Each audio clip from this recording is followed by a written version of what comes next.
रोज गाय को प्रणाम करता है और गाय की प्रदक्षिणा करता है तो भगवत प्रदक्षिणा का उसे फल प्राप्त होता है। यदि घर में गाय बंधी है और भूखी है और प्यासी है तो तुम्हारे सारे पुण्य नष्ट हो जाएंगे। गौ का बहुत बड़ा महत्व वर्णन किया गया धर्म शास्त्रों में, यहां तक कि जब कोई ऋषि नाराज होता था तो आगे गाय करके जाया जाता था तो क्षमा हो जाती थी। गाय को देखते ही वो क्षमा कर देते थे। घर में गाय बंधी है और भूखी है और प्यासी है तो तुम्हारे सारे पुण्य नष्ट हो जाएंगे।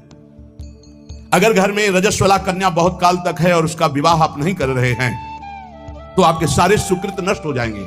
यदि घर में ठाकुर जी विराजमान है, कर का पहनाया हुआ माला सुबह तुमने देख लिया तो तुम्हारे सारे पुण्य नष्ट हो जाएंगे, क्योंकि शयन कराते समय तुमने उतारा नहीं, अर्थात तुम सेवा में प्रमाद करते हो। कृतम जैसे सुबह श्रृंगार किया तो रात्रि के शयन के समय वो हटा लेने चाहिए माले। जब हम शयन कराते हैं तो भले पुष्प शैया पे शयन कराएं पर माला नहीं धारण कराएं। श्रृंगार का माला अगर दूसरे दिन दर्शन किए क्यों पहने ठाकुर जी तो तुम्हारे सुकृत नष्ट हो जाएंगे।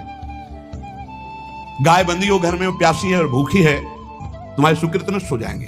त्रिषिता गौर गृह बद्धा, क्योंकि तुम्हारे पास है, सेवा करना चाहिए। यो वै गाम प्रतिसिद्धेन तो चरंतिम च स्वत्रणम नरहा तस्य पूर्वे च पितरा कंपन्ते पतनोन्मुखा।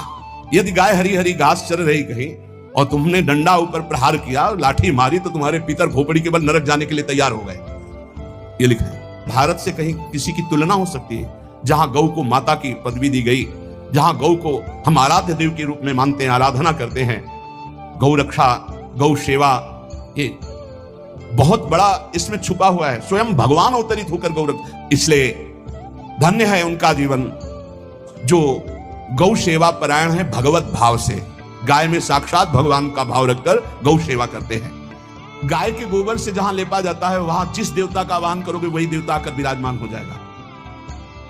अपवित्र भूमि में भी यदि गाय के गोबर का लेप कर दिया जाए तो परम पवित्र मानी जाती है। गाय बहुत पवित्र, जहां वो बैठती है, जहां वो मूत्र त्याग करती, गोबर त्याग करती, वो स्थान तीर्थ तुल्य पवित्र माना जाता है।